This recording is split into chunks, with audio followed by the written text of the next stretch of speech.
residence in the translation program, and she is the first candidate for the search for an assistant professor of Italian and translation. And Irene Bassini is going to say a few words to introduce Diana in terms of her research, and then we will hear the talk. So thank you everybody for coming, and yeah, it's my pleasure to introduce Diana for her talk here, her job talk. And Diana is a literary translator and a scholar working from Italian, and I didn't need to take my notes. She holds a PhD from in comparative studies from US Berkeley and an MFA in literary translation from our own program. And her translations include works by Elisa Biagini and Amelia Rosselli, and for her translation of The Guest in the Wood by Elisa Biagini, she received the Best Translated Book Award for poetry. Her academic research areas include translation studies, translation pedagogy, poetry and poetics, gender and translation, the Translator's Archive, Italian, French, and literature from the 19th century to the present. Her most recent publication is the article Translation Pedagogy in the Literary Classroom, and she's now working on a book project about translations of poetry by women in Italy and the US during the 1930s and 1940s. And her presentation today is titled Talento Disobbediente, Fernanda Pivano's Spoon River Anthology. Good? Yeah. I love this. So the floor is yours, and yeah, we'll. Thank you all. Thank you, Irene, for that wonderful introduction. I feel very far from you all, but this is my station. This is where I have to be for now. But yeah, thank you, Irene. Thank you for everybody for coming during the cold. I really appreciate it. As a Californian, I truly appreciate you all being here. And to the committee, Irene, Roxana, and yeah, thank you for inviting me. So my talk today is called Talento Disobbediente, and it's about a very famous translator in Italy, Fernanda Pivano, and her translation of a book from the Midwest, a Midwestern author, Spoon River by Edgar Lee Masters. And this is, I just wanted to start with this image. I don't really have a good place to put it in the talk, but I love it so much I wanted to share it with you. This is Pivano's, it was her personal copy of the book that she brought around to her readings and her events and things. And you can see a little bit of her style, her flourish. She was very famous for her sort of bold colors and bold personality. So already I was very happy to see this was a sort of tie situation that bound the book together. So this is in her personal archive in Milano, and I wanted to start with that image. Okay, so here we go. So not many literary translators can boast of having a multi-day rock festival in their name. In April of 2019, the seaside town of Santa Maria delle Ligure hosted the Festival della Disobbedienza, the Festival of Disobedience, which brought together musicians, artists, and writers to celebrate the legacy of Italian translator, cultural critic, and writer Fernanda Pivano, whose dates are 1917 to 2009, on the 10th anniversary of her death. In the words of the organizers, Festival of Disobedience finds special inspiration in the figure and lively spirit of Fernanda Pivano and celebrates her, quote, disobedient talent, her lateral thinking, and her creativity outside the box. While mostly remembered in Italy for her post-war translations that brought the work of American writers Jack Kerouac, Gregory Corso, Allen Ginsberg, and the accompanying beat movement to Italy for the first time, Pivano had a prolific career that introduced and promoted the works of writers such as Ernest Hemingway, Richard Wright, and David Foster Wallace, for which, just to name a few. for which she celebrated their anti-establishment, countercultural writings, and most importantly, what they could bring to the Italian literary context in terms of their prose style. So, but Pivano's career as a literary translator began with a collection of poetry. She became known as a translator of prose. And also I'll say that normally when people say writer, critic, translator, etc., usually the writer or the critic is more prominent in that list. But in Pivano's case, she really is known as a translator. That is her primary sort of identity. And the other things are sort of bolstering that. So she became known as a translator of prose. But her first translation was one of poetry, and I am very interested in poetics and poetry, and so this caught my eye especially as a place for study. And in translation, it took on a new life as, so her first version, her first translation was the Spoon River Anthology, as I mentioned before, by Midwestern poet Edgar Lee Masters. And in translation, it took on a new life as an anti-fascist text, even though Masters' poetry had very little to do explicitly with anti-fascist ideology. And how could it have when Masters published Spoon River in 1915? Mussolini was still a militant socialist, and fascism was, as such, unknown. So Pivano's role as a translator has everything to do with the success of Spoon River in Italy, and yet her rhetorical framing as a translator is consistently conservative and humble. As with her other authors, she was a mere vehicle for Masters' greatness. And after her death, her papers revealed how closely Pivano had worked with her mentor and editor, Cesare Pavese, on translating the collection. Yet, she retains sole credit for the translation. In this talk, I interrogate these seemingly contradictory threads of Pivano's substantial legacy, her rhetoric of fidelity and self-effacement as a translator, and her countercultural legacy, this so-called disobedient talent that was celebrated at this festival. The festival, by the way, I was excited to see it go on, but it was canceled in 2020 because of the COVID pandemic. They did give a prize. They give a Fernando Pivano prize every year and continue to. I think Valeria Luiselli was the last of the awardees a couple of years ago. So I consider the central duality in her practice in this talk through the lens of gender. And here I owe a debt to foundational feminist scholars of translation, such as Laurie Chamberlain and Sherry Simon, who first wrote of the gendered implication of fidelity and faithfulness in the translation context. While these scholars wrote about radical reappropriation of the source text, they usually think about translators that self-consciously hijack the source text. But I'm interested in the case of Pivano of a different, more quiet moment of gendered intervention that nonetheless leaves a lasting mark on the translated context.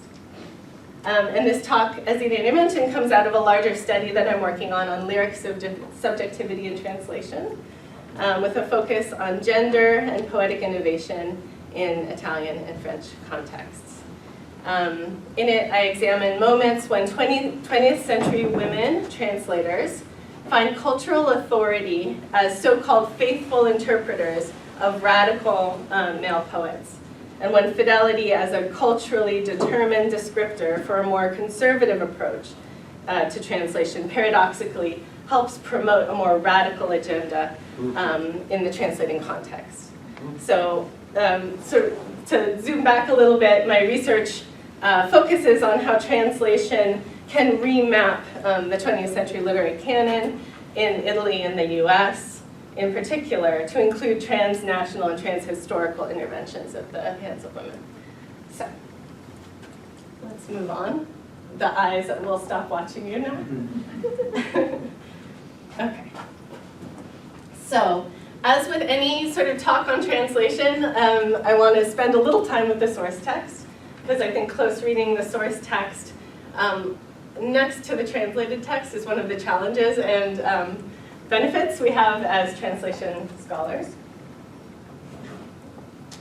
So let me talk a little bit about Spoon River. So the Spoon River Anthology is a collection of nearly 300 epitaph monologues of the citizens of a fictional town called Spoon River, which is named after the real River Spoon, which flows in Fulton County, central Illinois.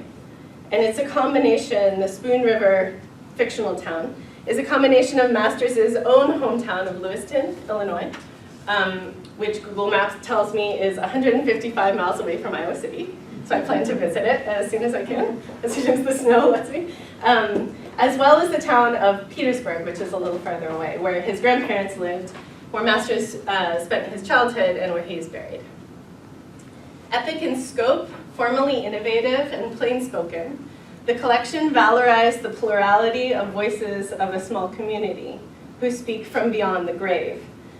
So these are epitaphs, but they're epitaph monologues, so I'll talk about that in a little bit, but that's sort of crucial to the project. Often presenting competing versions of the same story of the community, frankly exposing the corruption, sex lives, and secrets of their neighbors and of themselves.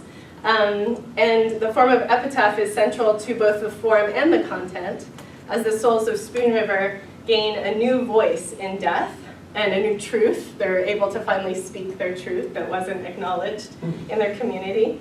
While the epitaph also allows Masters to push the limits of lyric possibility, calling to a passerby, us, through time and space. So it's a really exciting collection, and I'd be happy to talk a little bit more about it. But I'm just going to read some of these poems for you to get a sense of what we're talking about before I move to the translation context. So this is Amanda Barker, Amanda Barker's epitaph. And it goes, "Henry got me with child, knowing that I could not bring forth life without losing my own. In my youth, therefore, I entered the portals of dust. Traveler, it is believed in the village where I lived that Henry loved me with a husband's love, but I proclaim from the dust that he slew me to gratify his hatred." So this, again, I'm interested in the voices. I have a study that I'm sort of working in tandem on this project about the voices of women and representations of maternal death, actually, and crisis of women's health as it goes through this collection that I'd be happy to talk about in the Q&A. I don't have time right now, but this is sort of an example I wanted to flag. And we also have this gesture to the traveler, right? So in the epitaphic form, in the graveyard, we have traveler, and that's us. So we're getting this sort of lyric talking to us through time in the poetic form. I think it's really significant. So upon publication, Spoon River Anthology in English gained a huge readership in the US, and it quickly caught the attention of contemporary poets and critics looking for a way past Victorian era rhyme and meter. It was swept up in the free verse revolution of early Anglophone modernist poetry, receiving early appreciations by poetry editor Harriet Monroe and poet Ezra Pound. Though Spoon River came to represent a different kind of modern writing than the high modernism promoted by Pound and Monroe, these important early assessments underscored Masters' plain-spoken verse as a central part of its innovation, and that's sort of significant in the translating context as well. Here's one more poem. I'll just read it because I enjoy reading these poems. But this was Pivano's favorite poem, so I wanted to have this as an example as well. So this is Francis Turner, his epitaph. "I could not run or play in boyhood. In manhood, I could only sip the cup, not drink, for scarlet fever left my heart diseased. Yet I lie here, soothed by a secret that none but Mary knows. There is a garden of acacia, catalpa trees, and arbors sweet with vines. There on that afternoon in June, by Mary's side, kissing her with my soul upon my lips, it suddenly took flight." And Fernanda Pivano says that she read this as a young woman and fell in love with the collection and knew she had to translate it because it was so romantic and spoke to her soul.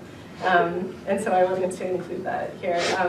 But I think the poem is really interesting, but you'll see that yet I lie here as, again, this epitaphic here lies is what's on gravestones generally. So there's this reinterpretation of the epitaphic genre in Masters. Okay, so now I'm going to talk about Spoon River as ideological performance through Pivano under fascism.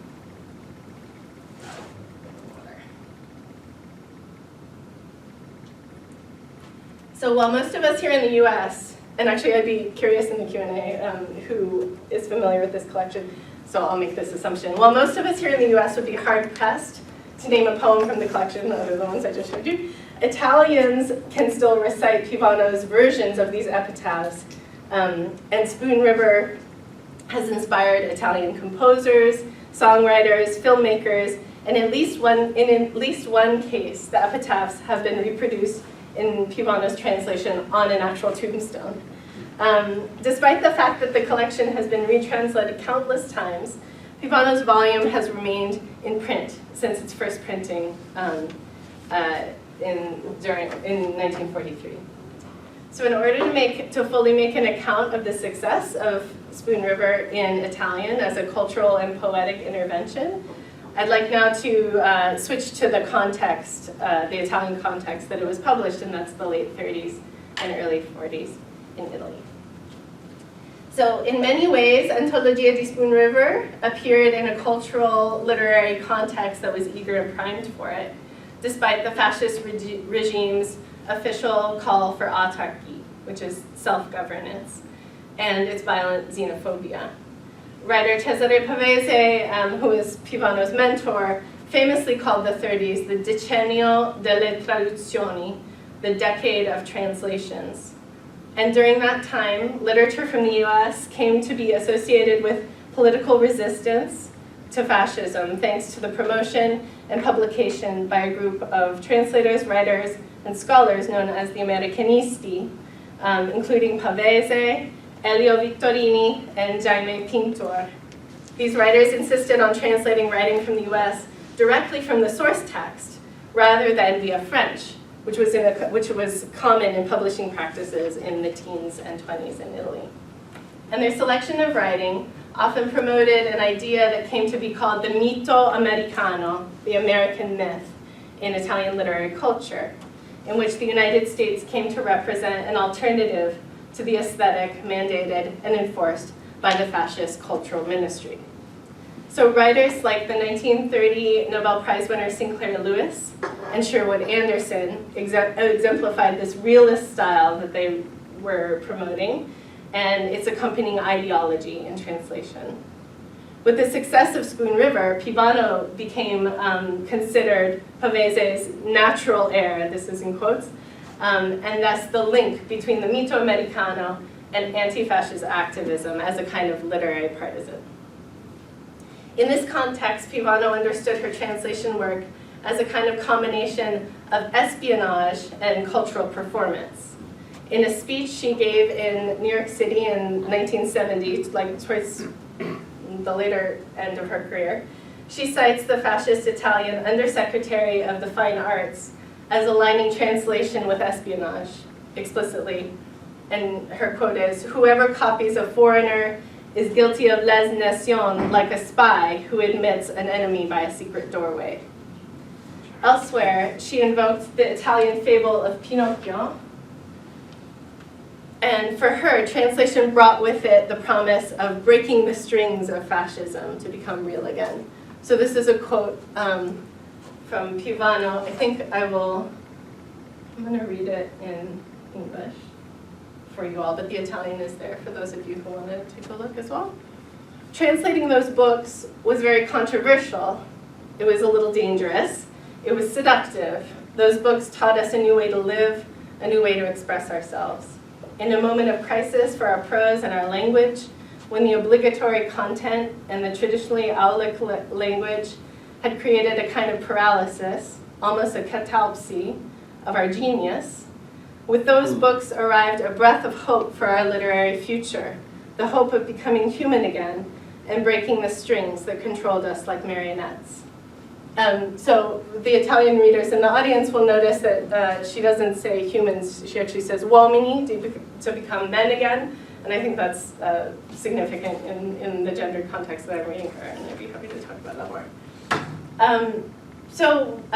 One thing about so this is the first version of Spoon River.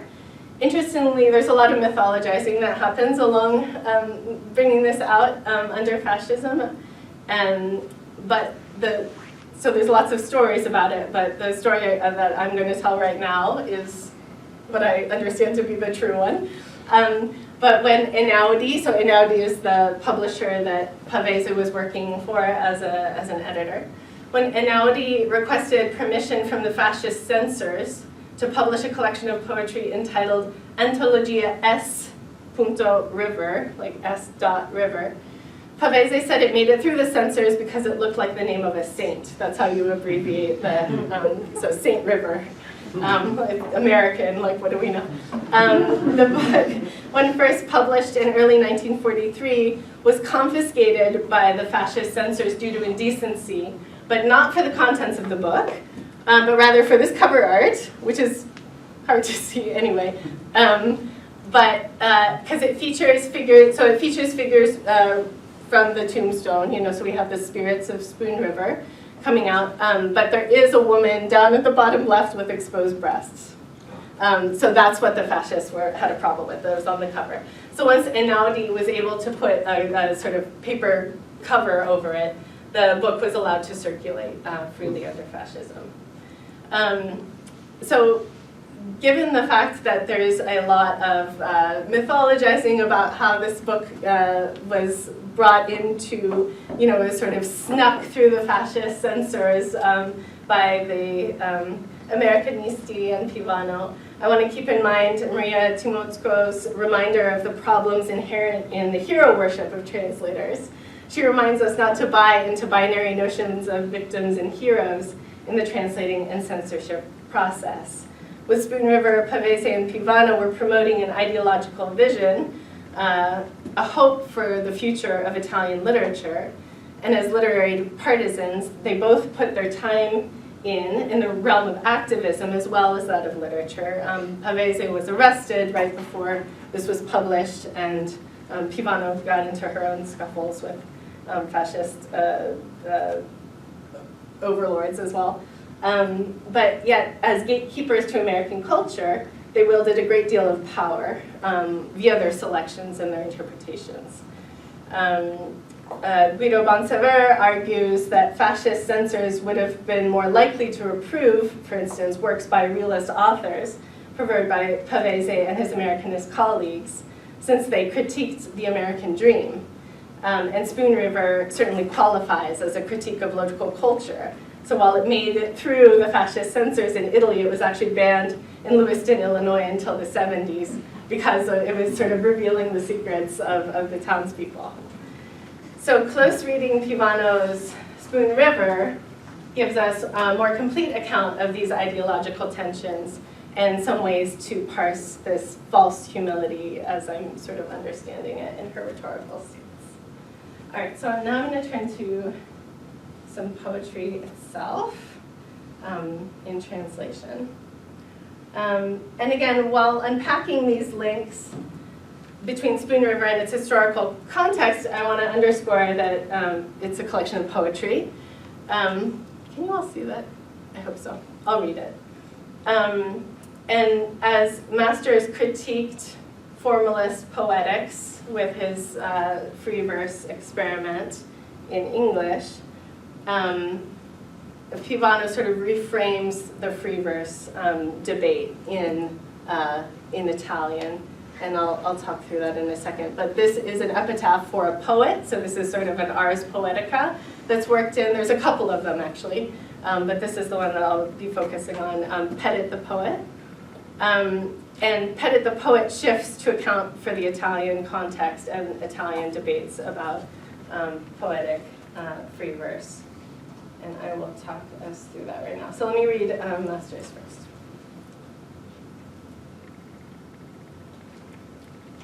Okay, so this is Pettit the Poet. Seeds in a dry pod, tick, tick, tick, tick, tick, tick, like mites in a quarrel. Faint iambics that the full breeze wakens, but the pine trees make a symphony thereof.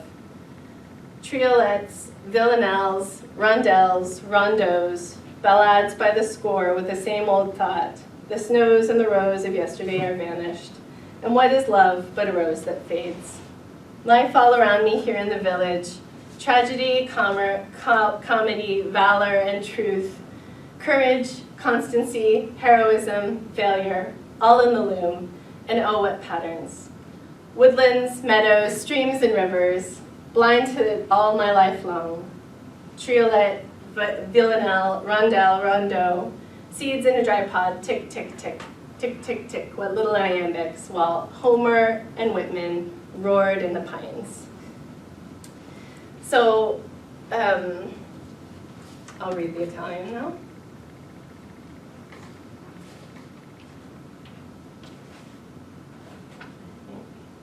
Yes. Okay, so this is Pivano, Pedit il poeta.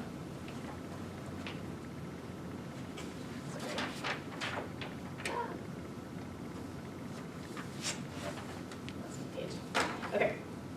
Semi in Ungusho, oh, and listen to the sounds, I guess. This is a poem about poetry, and it's a critique of the sort of small town versifying that's happening with Pettit. So I'll talk through that in a second, but first I want to read it. Semi in un guscio secco, tic tic tic, tic tic tic, come insetti che litigano, già mi son messi che la brezza ridesta, ma il pino ne fa un sinfonia. Triolet, villanelle, rondelli, rondò, ballate a dozzine, col solito vecchio pensiero. E le nevi e le rose di ieri sono svanite. E che cosa è l'amore se non un rosa che muore? La vita intorno a me, nel villaggio, tragedia, commedia, valore e verità, coraggio, costanza, eroismo, fallimento, tutto sottolaio e che disegni. Boschi, prati, correnti e fiumi, cieco tutto ciò, tutto in una vita. Triolet, villanelle, rondelli, rondò, semi in un guscio secco, tic tic tic, tic tic tic, che giambi minuti, mentre Omero e Walt Whitman ruggevano nei pini.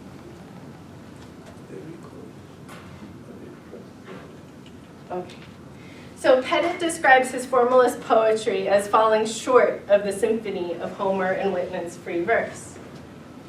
Though the line he draws from Whitman to Homer skips any number of intermediaries, including the Bible, A Song of Songs, Canticle of St. Francis of Assisi, and more immediate French practitioners of free verse, Baudelaire and Rimbaud.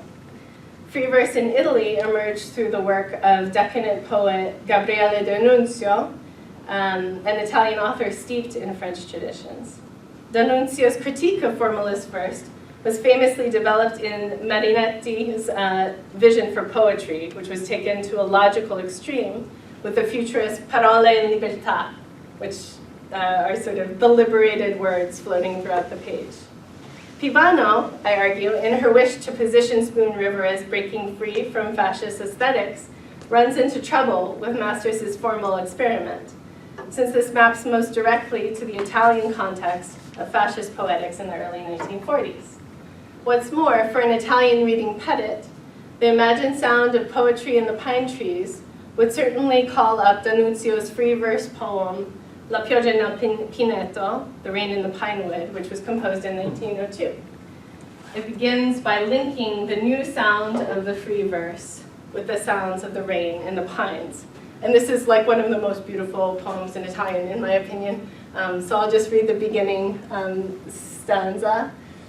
Taci, sulle soglie del bosco non odo parole che dici umani, ma odo parole più nuove che parlano gocciole e foglie lontane.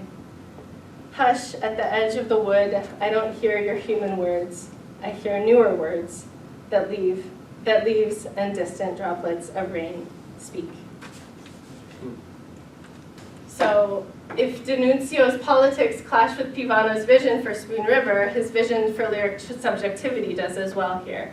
La pioggia nel pinetto is shaped by its distinct speaker, an I who is able to listen and then give voice to nature via prosopopeia, the rhetorical move of giving non-animate things a voice.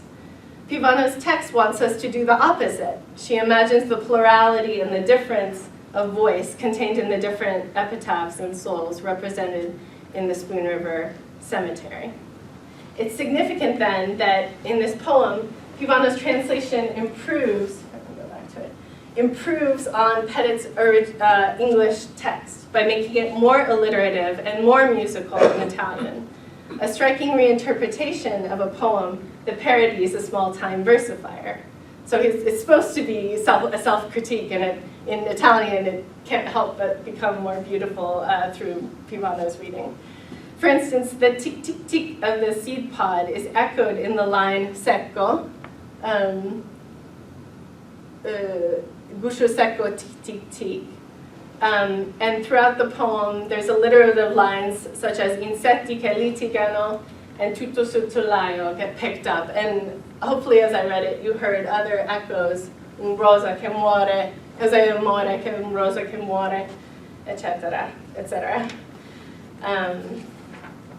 So to borrow Jean-Jacques Lechercq's term, issues around poetic subjectivity and free verse in Petit constitute a translational remainder, cultural or socio-political aspects of the source text that are unaccounted for in the translated text. The poem's gesture to the remains of an imagined townspeople, and here the remainder of free verse productively bumps up against the remains of the buried dead in Spoon River. To get around the polemics of free verse in the Italian context, in her introduction, Pivano contextualizes the collection within US literature only, emphasizing Masters' role in the Chicago School, in particular its innovation in realist poetry and prose. However, she does not mention Masters' important intervention in free verse in the United States, nor the overlap with modernist experiments in voice, to even hint at the early approval of fascist supporter Ezra Pound, far from authorizing the collection in translation in Italian, would have muddied the ideological waters. While it's a common concept in translation studies for a translator to improve on the source text, in Petit we see that these improvements shape the ideological and aesthetic project of the translation. And these are tweaks that help situate the collection in a new literary political context.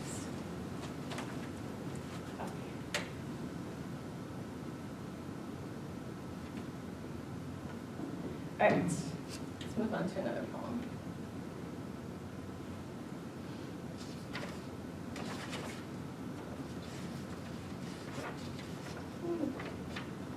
All right, I think I did this one first. Here we go. Okay. So now I want to talk to you more explicitly about gender, self-effacement, and a poem, another epitaph called En Rutledge. That Pivano, I argue, sort of picks up and takes as a touchstone for this issue of self-effacement. So let me talk a little bit about self-effacement. For the translators out there, you've thought about this a lot, likely, but I want to sort of emphasize it for the rest of you. So self-effacement is a rhetorical position that translators adopt in paratextual statements, such as introductions and translators' notes, but also interviews and reviews and statements on translation that work to diminish the intervention of the translator in order to facilitate a smooth reading experience in the translating language. But it can also be traced within strategies within the translation itself. This rhetorical position advances the illusion of a fluid reading of the translation, and it's predicated on the erasure or the undermining of the translator's labor. Far from a modern phenomenon, Peter France traces the practice of translation, this practice in translation back to classical oration, in which, quote, the orator may proclaim himself to be no more than a channel through which the truth passes, noting that it serves as a kind of defense mechanism against potential critics. Lawrence Venuti critiques the phenomenon of self-effacement famously as part of what he calls the translator's invisibility, an erasure enforced by contemporary Western reading and publishing practices. He ascribes this mode of self-effacement not only to the paratextual documents that situate the translation within a cultural and literary framework, but also the mobilization of transparent discourse in the act of translating to promote a smooth reading experience for the reader, seemingly bringing them closer to the original author. While the translation poses as the original, it paradoxically further solidifies its derivative nature as it masquerades as an original work of literature and erases its own discursive status as a translation. So for Pivano, oh, actually, I do want to get to that. Here we go. For Pivano, her rhetorical humility and self-effacement is so extreme that she doesn't even take credit for herself. She attributes it to Pavese, her mentor. So, and this is her quote, reflecting again later in her career. Pavese died in 1950, so this is all sort of happening in retrospect, thinking about their work together. And again, we have the Italian there, and I will focus on reading the English. So Pavese's great lesson, she says, for her, was humility, typical of a great translator before the page. The humility of forgetting one's own style in order to enter it into the style, of the translated author and try to remake it.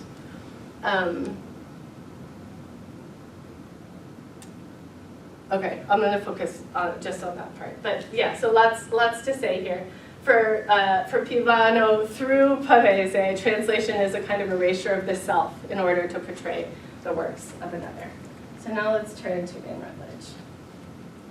Okay, so this is a poem. It's an epitaph based on the legend of a romantic relationship between the young Abraham Lincoln and his fellow New Salem resident Anne Rutledge before her untimely death of typhoid at the age of 22. A little backstory about this.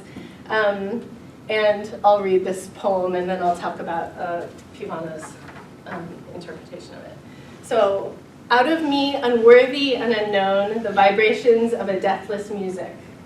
Quote, with malice towards none, with charity for all. Out of me, the forgiveness of millions towards millions, and the beneficent face of a nation, shining with justice and truth. I am Anne Rutledge, who sleep beneath these weeds, beloved in life of Abraham Lincoln, wedded to him not through union, but through separation. Bloom forever, O Republic, from the dust of my bosom. Okay, so yeah, there's a lot going on here I want to unpack with you all. So Masters himself spoke about Anne Rutledge in his original publishing context as a mouthpiece for his own political message. He explicitly aligns the body of the dead Anne with the body of the nation, with the Bloom forever, O Republic, that very dramatic ending. The final lines represent a synthesis between woman's body and the body politic, which is a common trope that is, I think, interesting and problematic to consider. And Anne Rutledge represents a morbid version of this commonplace, as the decaying female body is the site of reproduction and regeneration here. I think I'm like borderline wanting to do a content warning, but it's, you know, we're talking about dead bodies and epitaphs, so that's part of the Spoon River. That's the excitement and horror of the Spoon River project. My reading of this translation returns to Pivano's rhetorical fidelity. When considered in Pivano's translation, this famous poem helps determine the status of the self-effacing translator of Masters. Just as Anne Rutledge's body becomes the body politic through degradation, as unworthy and unknown, as literal disintegration into dust, it is also one of the vessels through which democracy is allegedly saved and continues to grow. Pivano's rhetoric similarly emphasizes her unworthy status as a translator, one that must deny her own existence and promote the words of another. In this way, the beginning of the Italian translation is a site of doubled significance. The persona of Anne Rutledge coincides with the rhetoric of Pivano herself, the self-effacing translator. And I will read this in Italian. Da me indegna e ignota le vibrazioni di una musica immortale, per nessuno malizia, carità per ognuno. Da me il perdono di milioni verso milioni e il voto generoso di una nazione, luminosa di giustizia e di verità. Io sono Anne Rutledge, che dorme fra queste erbe, amata in vita da Abraham Lincoln, sposata a lui non per l'unione, ma con la separazione. Fiorisci per sempre, o Repubblica, dalla polvere del mio seno. So what at first appears to be the body, I'm about to say that. What at first appears to be the body of the dead beloved as an unworthy conduit is revisionary and reauthorizing here, I argue. Anne Rutledge claims Lincoln's words to be actually her own, and the results, namely the possibility of a continued US Republic, her own as well. While insisting on her own autonomy, sposata a lui non per unione ma con la separazione, wedded to him not through union but through separation. Despite the poem's emphasis on dissolution with the rhyming of nation in line 5 and separation in line 10, which is echoed in Italian, Pivano renders the crucial enjambment as one line, emphasizing the connections there rather than the separations. And though she usually follows the form of Masters' typically end-stop lines, here she deviates from that pattern. Moreover, Pivano's interventions heighten the parallels between past and future acts of authorship by repeating the same prepositional lines, da me, and dalla polvere, which heightens the link between past and future, which the source text is implied by content rather than made explicit through the repetition of preposition and sound play, out of me, from the dust. So while undoubtedly playing into the metaphors of gender translation tropes of Laurie Chamberlain's groundbreaking essay, Gender and the Metaphorics of Translation, this poem in translation reframes the hierarchical structures not through a struggle for power, but rather an unveiling of layers of authorship, revealing a revisionary view of power that revalues the unworthy figure by allowing her contribution to the nation to emerge after her death.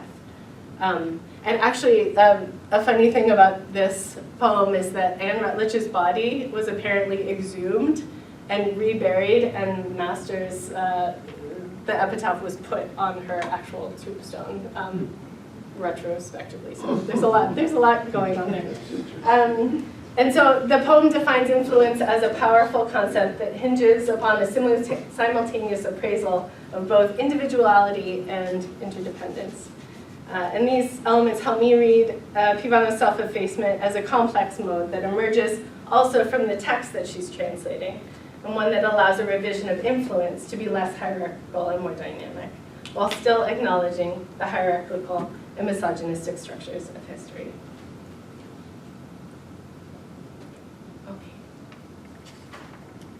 So, Pivano's acts of disobedience against the fascist regime are now in Italy the stuff of legend. She was detained by the SS for her role in translating Hemingway's Farewell to Arms. But her disobedience goes deeper than that. It's more of a delicate balancing act, one that impacts any level of go-between as an author. Contemporary Italian, and this according to Claudia Durestanti, I wanted to throw this quote in here, her appraisal of Pivano in La Straniera, which is translated by Liz Harris, and I'll quote in Liz Harris's translation. She said, Pivano knew how to hang out with the bad boys and not fall into their bad behavior. So there's this sort of like, she was hanging out with Allen Ginsberg and the Beats, and yet she didn't drink, she didn't smoke, she was able to sort of navigate it as a separate figure. This too is a subversion of expectation and a form of disobedience. Looking at her translations, however, shows how at the level of language, what she claims to be a series of obedient or faithful gestures to her source text are rhetorical, as all translators know, but it's an interesting thing to take a look and see exactly how. Pivano uses this strategically to her advantage, and to the advantage of promoting Spoon River in Italy. So now I want to turn to my title for a moment, and then I'll conclude with a couple of thoughts about Pavese and my own practice. So my title is Pivano's Spoon River, and I bring this up because there were recent revelations in her archive that suggest that Pavese, as her editor, had a truly heavy hand in editing and shaping the volume. And some critics, Yuri Moscardi was the critic who found this in her archive, and he sort of reread this. This all came out after her death. And he read this and said, oh, so this wasn't her translation at all. This was Pavese's, but he sort of gave it to her. So it's a traduzione a quattro mani, like a collaboration. And somehow this is sort of diminishing the effort of Pivano. But it was quite a revelation in this world of Pivano fans. But I wanted to read that through Andre Lefebvre and Karen Emmerich's research about connections between editing and translating. For any of us in the workshop, we know that an editing process is essential as part of we translate, we edit, we translate, we edit, and we work in collaboration with one another. So while crediting Pavese with humility and insisting on fidelity at every level, lexical and cultural, with authors such as Masters, I think her humility actually insisted and helped promote her own career and her own vision of Italian literature. So again, far from the radical interventions of feminist translators that would come decades after her, Pivano nonetheless productively plays into gender dynamics of translation fidelity with a dramatically different approach. Okay, so in closing, I just want to reference this this moment. This is a CD by Fabrizio De André, an Italian singer-songwriter. Often he's sort of compared to a Bob Dylan figure. He's wonderful. If you don't know him, I recommend his work. But this is a sort of radical, playful, again, tweaking and this experience of disobedience that we've been thinking about, or that I've been thinking about with you all about Pivano. So it was accompanying this CD. So this is a disc that De André took Pivano's translation of Spoon River as his source text. And there's 8 or so songs on it, and he sort of rewrites Pivano as his original source text rather than looking at Masters. Accompanying the liner notes, Pivano, who loved De André, included something that she calls a pseudo-intervista with Edgar Lee Masters. So a pseudo-interview with Edgar Lee Masters. Again, this is from 1971. Masters died in 1950. Same year as Pavese, which I didn't put those two things together until putting this talk together. And so this pseudo-intervista becomes a kind of literary seance that she composed for these liner notes. And yeah, so it's called Non al denaro, non al amore, né al cielo, which is a line from one of the Pivano translations. Literally, nor gold, nor love, nor heaven. And it comes from the frame poem called The Hill. So her pseudo-interview takes the form of a traditional interview in which she, as the interviewer, Pivano, poses Masters questions and he answers them, as she often did for her living authors that she translated. Pivano's source for this response, she said, were the many articles and autobiographical writings that Masters published during his life, though none are cited. But since Masters didn't know Italian, Pivano's translation interpretations stand in not only for him, but for his original writing. This move on Pivano's part demonstrates her authority over Masters' work in the Italian language. And the brief interview suggests the ways in which Pivano's rhetorical insistence on fidelity and humility must be considered simply that, as rhetorical. They feed not a pathological desire for self-erasure, as some critics have read it, but instead take part of a deep-rooted drive for remaking. By casting Masters as a character in her own writing and repurposing his printed words, Pivano radically, if playfully, underscores her role as a translator as its own kind of creative authority. So I want to just say a couple of things about how this research into Pivano has influenced my own practice as a translator. And it's really helped me think through questions of fidelity, obviously, as a rhetorical strategy, but also one that's sort of gendered and historically determined in sort of cultural transmission, in which I, as a literary translator, play a part. And I was thinking yesterday in the teaching demo that I did in Aron's class, some of the graduate students were mentioning that they're struggling with how close to be to the original, and how that's sort of a new translator problem, that you want to start close and then sort of loosen up and bring some artistry and your own words into it. And so that just made me think a lot about this question as a sort of evolution as well, that it can be equally a sort of rhetorical stance, or it can just be a sort of stage along the way, and not necessarily a linear one. I think as you get to know an author, sticking closer to the literal as a sort of initial stance. And again, Pivano she claimed that this was her approach throughout her career, but what I've looked at is just her first collection. And so, yeah, as I translate experimental poetry, Rosselli and Biagini, mostly multilingual, and I do lean on the side of literal. I think with someone like Rosselli, it's really hard to say, okay, you can already swallow this, but here, let's take it even further. And so this, thinking about Pivano helps me think through some of these problems and gives me hope about fidelity as something that you can use as a sort of strategy or a rhetorical stance rather than a sort of binary. And sort of like with all binaries in translation, something that needs to be interrogated and thought through rather than just taken at face value. So I'll stop there. Thank you all so much.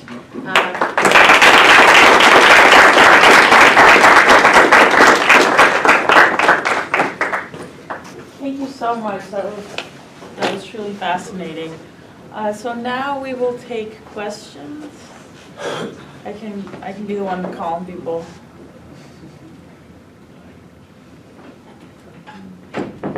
Okay. Well, I'll start with a question then. So I guess I was just curious, as someone who was very interested in Spoon River anthology when I was a high school student. Oh, cool, yeah. I even wrote a parody of it based on Hamlet that was called Elsinore River Anthology. And I handed it in as a paper to my English teacher, who didn't really know how to grade it.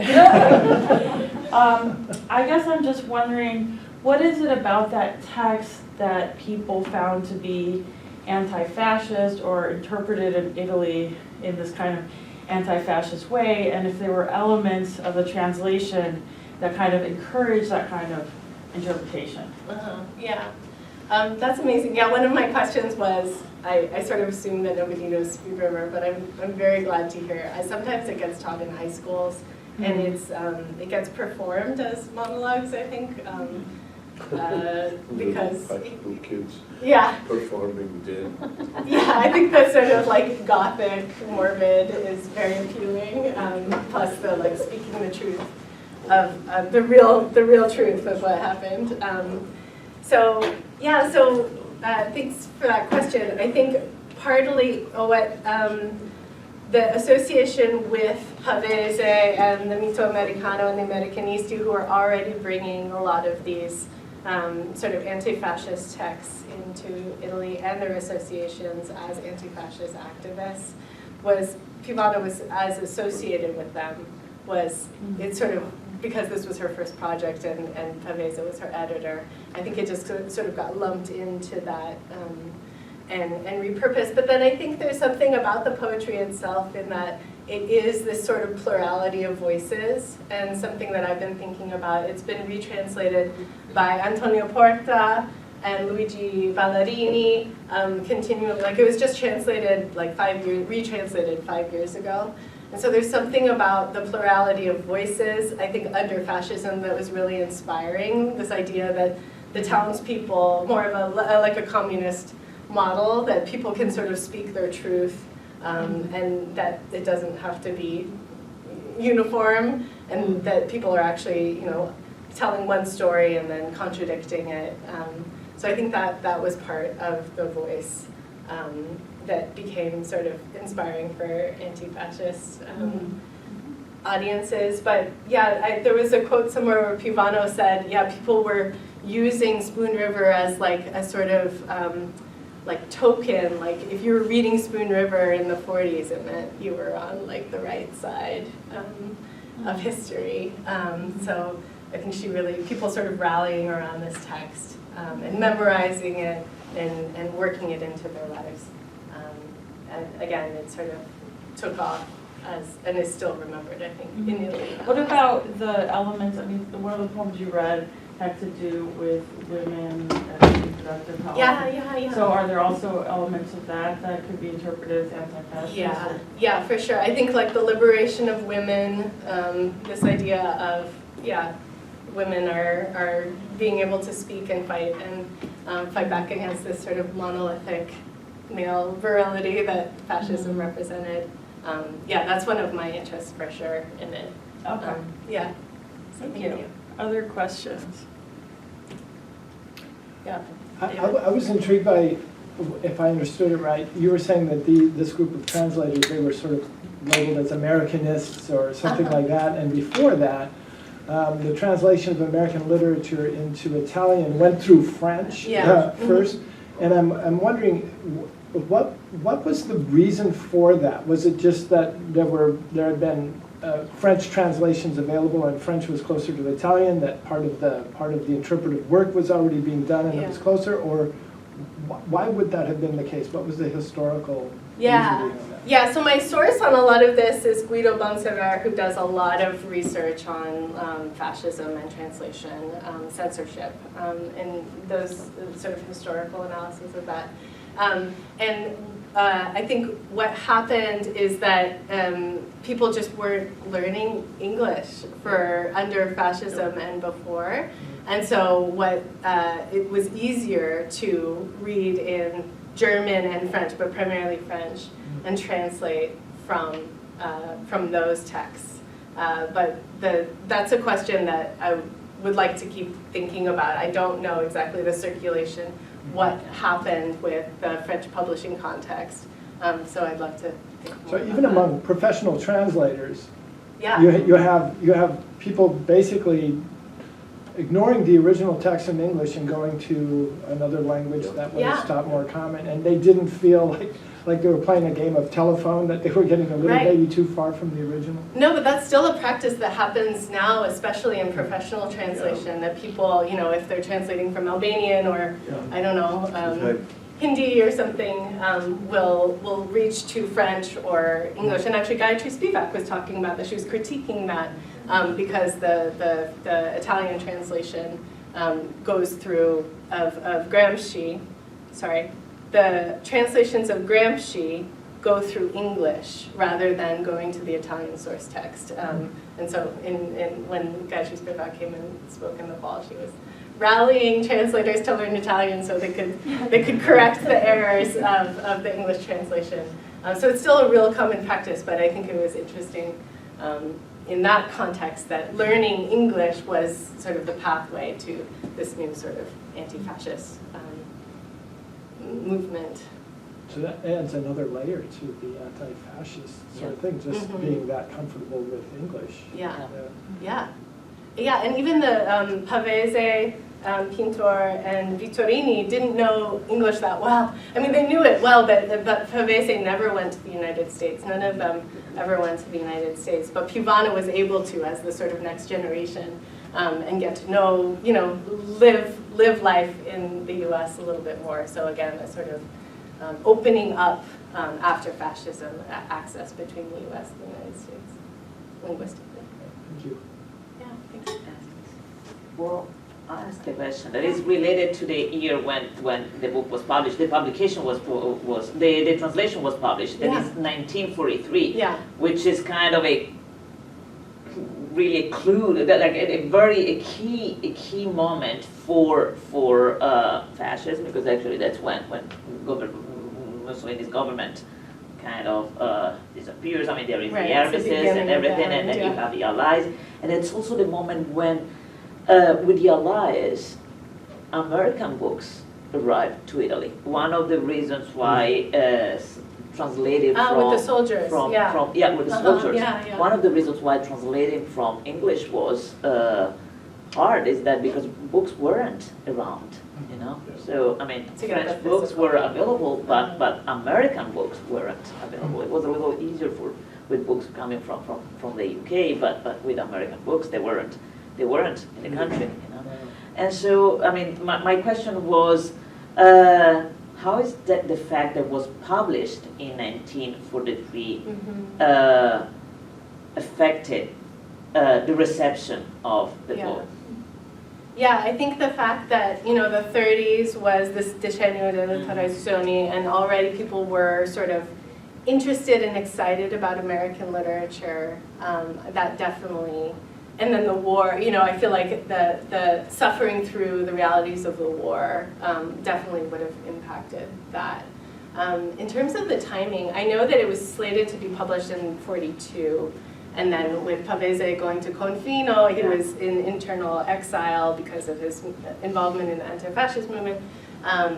And actually in the archive, there's these amazing letters. Can you imagine trying to do editing manuscripts like when he's in, a remote village in, Molise or something, and she's in Milano. So I think in terms of the timing, it was sort of accidental in that way. But I think you're definitely right. I think this moment, it's like it's about to end, the war is about to end, and things are about to, the anti-fascist movement is about to, prevail in a certain way. So yeah, I want to think a little bit more about that historical context. I don't know if you have more thoughts about it, but I'd love to hear. Thank you. Other questions? Yes, yeah. I have a very simple, just archival curiosity. So with the Pavese interventions now made visible, Yeah. like what were they like? What were her original? What is not in this published version? Yeah. Like, can you say a little bit more about that? Yeah, definitely. So it's very, for me, the narrative is far from clear. There's one manuscript, and I took like 5,000 pictures of it, basically, because I was like, I need to be able to look at this more carefully. There's two handwritten annotations. One is in Pavese's hand and one is in Piovano's hand. The lineage of it, like when they happened, is unclear to me. What Yuri Moscardi, who is he did for his tesi di laurea, he went in and sort of archived all of these and made them public. He read it as Pavese's edits as being the sort of final say. But I went in, I guess unless you do sort of like forensic testing, it's hard to know like who's writing when. But I do a lot of close readings of his edits, and I find that instead of Pavese, so Pavese was mentor, older, he was her editor, so obviously he was going to make edits that were going to go into publication. But in my experience reading through these, he was, there were some corrections or mistakes that she made, but mostly he was sort of amplifying her choices. And and I found that really interesting. And again, sort of, it wasn't that, oh, this was really authored by Pavese and he just gave it to Pivano to help her, start her career, and maybe he didn't want to have it on his CV, or I don't know what that might be. But instead, it did seem more of a collaborative effort where he was reading, like we do in workshop, we reading through her choices and then saying, it would sound better if we just amplify this effect, or if we add something. So that's my reading. Not all critics read it that way, but that's how going in the archive, it was really exciting. And then there's all these little sweet doodles like, bravi noi, abbiamo finito. There's a lot of sort of happy, collaborative gestures instead of, yeah. One of the very promising things about what you're doing is, in fact, approaching even this relationship between the editor and the translator from a translator's perspective, and from the perspective of translation, right? I mean, the idea of, originality is sort of completely erased. All the other creative passageways through which the text travels. Those collaborations are very much part of the translation process as well. And just what you said, something that is amplification actually is an acknowledgement of the translator's faithfulness, or at least the rhetoric of faithfulness. Yeah. So it's very interesting, this whole thing. Thank you. Yeah, I think Pavese definitely, I didn't underscore, but Pavese is canonical Italian writer, very famous for his own novels that also take place in the US and critique the US. He was very much like he walked the walk. He would translate these things and then he would absorb them into his own stylistics. And so he's really known as a fiction writer, but he was also a really important editor and a translator, and early reader of American writing. So thinking about it through, often people think of him as, the great stylist who brought in these amazing works to enrich the Italian context, and not thinking so much from the perspective of translation, that this is just what happens in translation, that editing happens, revision happens, and it isn't this sort of top-down process. Yeah, I love how people talk about the Latin America boom. Like that happened with Garcia Marquez coming in person here, So, excuse me, there was some transition here. Yeah. Talking about translation. Yeah. It just emerged like Athena coming out of Zeus's head, Any other questions? Okay, so if you have a minute and you haven't met Diana already, we're going to have a meet and greet for a little while, and you can help yourself to something to drink. So thank you all for coming. Thank you.